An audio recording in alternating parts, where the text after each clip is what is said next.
ধামাকা এবং interesting episode হতে চলেছে বছরত নাটকের ৩০ নং পর্বটি, যে পর্বে আপনারা দেখতে পারবেন একজন মায়ের করুণ চিত্র। শুধু তাই নয়, বছরত নাটকের ৩০ নং পর্বে পরপর দুইটি টুইস্ট আসতে চলেছে, যে দুইটি টুইস্টের একটি হয়ে দাঁড়াবে জামালের মায়ের বিরুদ্ধে।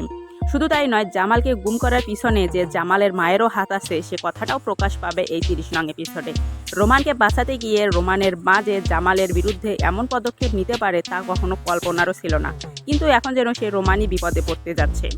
অপরদিকে মায়ার যেন আর কিছুতেই বজরুলের নতুন সংসারে সংসার করা হচ্ছে না, কারণ সেই সংসারে আর কিছুতেই টিকতে পারছে না মায়া। কারণ যার সাহায্যে মায়া সেই সংসারে টিকতে চেয়েছিল সেই জামালকে কিডন্যাপ করে ফেলল রোমান, এবং সমস্ত দায়ভার এসে পড়ছে মায়ার কাঁধে।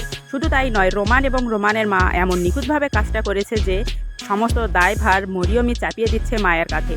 তাহলে কি এবার প্ল্যান মাফিক মায়া পড়তে যাচ্ছে বিপদে? শুধু তাই নয়, এভাবে কি শেষ হয়ে যাবে মায়া এবং জামালের সম্পর্ক? তারা কি আর কখনো একে অপরকে দেখতে পাবে না? তো অনেক করুণাময় কাহিনী ঘটতে চলেছে বছরত নাটকের ৩০ নং এপিসোডে।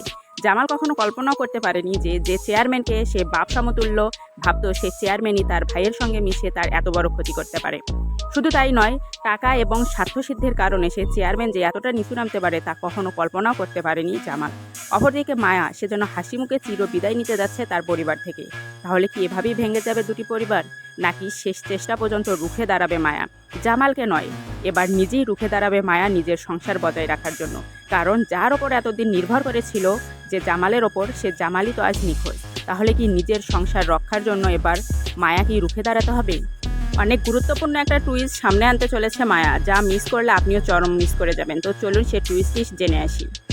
জামাল কখনো কল্পনা করতে পারেনি যে তার মা রোমানকে এবং জামালকে দু চোখে দেখবে, কারণ ইতিমধ্যে রোমান যে জামালকে গুম করেছে এ সমস্ত কিছুটা রোমান স্বীকার করবে তার মায়ের কাছে।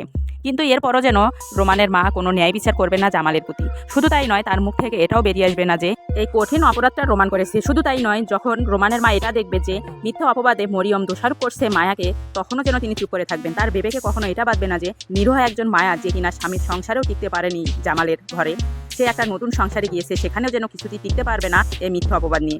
অপরদিকে মায়া যেন কিছুতেই আর বজরুলের ঘরে সংসার করা হবে না, কারণ জামাল না গেলেও যে দুজন লোক যাবে বজরুলের ভাইয়ের কাছে, তারাও যেন সেখানে অত্যাচার এবং মারধরের শিকার হয়ে সেখান থেকে ফিরে আসবে।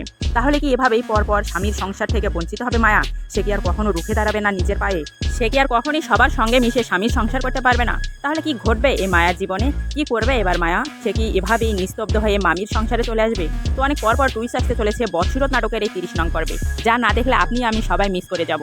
কারণ একজন সততাবান ব্যক্তি বা সততাবান নারী যে বারবার অন্যায়ের কাছে মাথা নত করে নিজের সর্বস্ব হারিয়ে ফেলছে, তা যেন বাস্তব উদাহরণ এই বছরত নাটকটি। বর্তমান সমাজকে ইঙ্গিত করে যেন তৈরি হয়েছে এমন একটি নাটক। এই ইসলামিক এবং বর্তমান সমাজের প্রেক্ষিতে এই নাটকটি না দেখলে আপনিও চরম মিস করে যাবেন। তো আপনাদের কাছে ছোট্ট একটি রিকোয়েস্ট করতে চাই, আপনারা কে কোন জেলা থেকে আমার এই ভিডিওটি দেখেন অবশ্যই কমেন্ট বক্সে জানাবেন, এবং এই বছরত নাটকের একের পর এক পর্বগুলো আপনাদের কাছে কেমন লাগে সেটাও জানাবেন।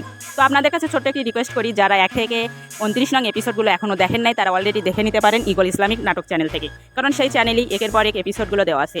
তো আজকের মতো ভিডিওটি এখানেই শেষ করতে চাচ্ছি। তো ভিডিওটি আপনাদের কাছে ভালো লেগে থাকলে ছোট্ট একটি রিকোয়েস্ট করব, আমাদের চ্যানেলটি সাবস্ক্রাইব করে ভিডিওতে একটি লাইক দিয়ে দিবেন, কারণ আমাদের চ্যানেলটি অনেক ছোট, আপনাদের অনুপ্রেরণা পাওয়ার জন্যই আমরা ভিডিও বানাই। তো ধন্যবাদ জানাই আপনাদের সবাইকে এতক্ষণ আমার ভিডিওটি দেখার জন্য। সবাই ভালো থাকবেন, সুস্থ থাকবেন, এবং আমার চ্যানেলের পাশে থেকে আমাকে সহযোগিতা করবেন। ধন্যবাদ সবাইকে।